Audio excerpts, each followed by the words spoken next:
आपण पाहत आहात SM मराठी न्यूज। लोकशाहीच्या रक्षणासाठी सदैव कटिबद्ध असलेले एक रोखठोक व लढाऊ news channel SM Marathi news, जिथे अन्याय तिथे आम्ही। शाश्वत शेतीचा संदेश देणारा उपक्रम माणगावमध्ये संपन्न, 50 शेतकऱ्यांचा सहभाग।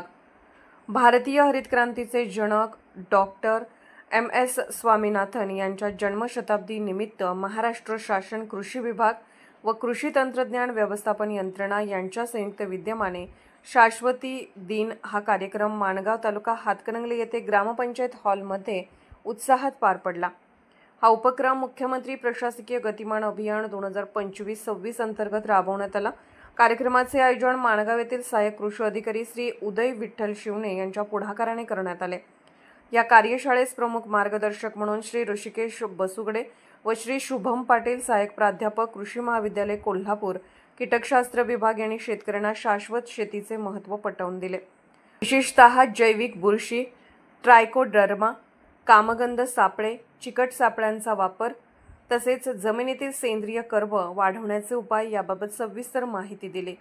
या कार्यक्रमाला प्रगतशील शेतकरी अनिल पाटील, भाऊसाहेब हेरवाडे, मायप्पा रुपणे, ऋषभ पाटील, बाबासो सणदी, बाबासो कांबळे, अंकुश चव्हाण, भरतेश्वर पाटील, राजू मुगुळखोड, अभिजित मुगुळखोड तसेच कृषी सखी सौ प्रियंका फाळके यांची प्रमुख उपस्थिती होती। SM मराठी न्यूजसाठी माणगावहून प्रतिनिधी योगेश सणदी। महाराष्ट्र शासन कृषी विभागातर्फे घेण्यात आलेल्या आज या कार्यक्रमात भारतीय हरित क्रांतीचे जनक डॉक्टर MS स्वामीनाथन यांच्या जन्मशताब्दी निमित्त आपण शाश्वत शेती दिन कार्यक्रम आज साजरा केला। या कार्यक्रमात आपण शाश्वत शेती म्हणजे काय, शाश्वत शेती कशी करायची आणि शाश्वत शेतीचे मुद्दे काय याबाबत आपण शेतकऱ्यांना समजून सांगितलं। तसेच शाश्वत शेतीमधील मुद्द्यांबाबत एकात्मिक कीड व्यवस्थापन कसे करायचे, एकात्मिक रोग व्यवस्थापन कसे करायचे, नॅचरल फार्मिंग कशी करायची आणि ऑर्गॅनिक शेती कशी करायची याबाबतही मार्गदर्शन केले। त्याचबरोबर आपण शेतकऱ्यांना प्रत्येक खतांबद्दल माहिती दिली, येणाऱ्या रोगांबद्दल माहिती दिली, ह्या निसर्गाचा आपल्याला कसा फायदा घेता येईल, निसर्ग आपल्याशी कसा संलग्न काम करतो याबाबत माहिती दिली। तसेच विज्ञानाच्या संलग्न आपण शेती केली पाहिजे यासाठी मोठा उपक्रम राबवून आपण त्यांच्याशी अवेअरनेसचा एक प्रोग्राम राबवणार आहोत आणि त्यासाठी आपले प्रयत्न चालू आहेत।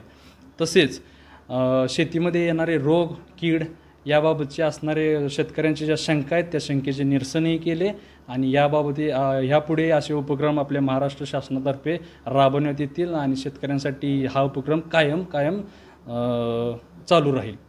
ओके, धन्यवाद। SM मराठी न्यूज चॅनलला लाईक करा, शेअर करा आणि सबस्क्राईब करा।